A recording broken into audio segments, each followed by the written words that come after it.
গাহৰি কিমান ল'বা কোৱা লৈছোঁ কমকৈ লৈছোঁ কেজি ল'বা নহ'ব দাদা এটা কাম কৰকচোন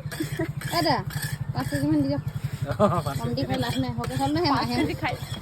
4জনী আছোঁ 4 কেজি লৈ লওঁ কিমান কুইণ্টেল হয় এইটো 80 মান হ'ব 80 মান হ'ব ন ইমান ডাঙৰ ইমানটো আছিলে ইমানটো আছিলে এইডোখৰ কাটিলেই কিমান ডাঙৰ হ'ব চাওকচোন মানিব লাগিব দেই বৈ আমাৰ গাহৰিটো সোনকালে লওক কাটক এইডোখৰ পৰা কাটিব দেই ৰঙাডোখৰ পৰা কাটিব হেল্ল' এইডোখৰ পৰা কাটক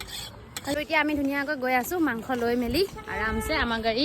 এই ইয়াতে থলোগৈ নহয় পটককৈ আকৌ মাংস লওঁ বুলি ক'লে উপায় নাই আৰু মাংস ল'বৰ কাৰণে আমি মানে আহি গ'লোঁ ন হেমা তো গাহৰি খাই ভাল লাগেনে ভাল লাগে পূৰা প্ৰিয় নেকি ৱা পূৰা ফেভৰেট বুলি কৈছে মজা লাগিব গাহৰি মাংস দিছোঁ ডাৱৰীয়া বতৰ আজি বাৰু ভাল লাগিছে বৰষুণ নাই কাৰণে ন এতিয়া গৈ পিনে মজাকৈ পূৰা একদম জুই ওচৰত বহি পূৰা হেৰি কৰি খাম পুৰি খাম দেই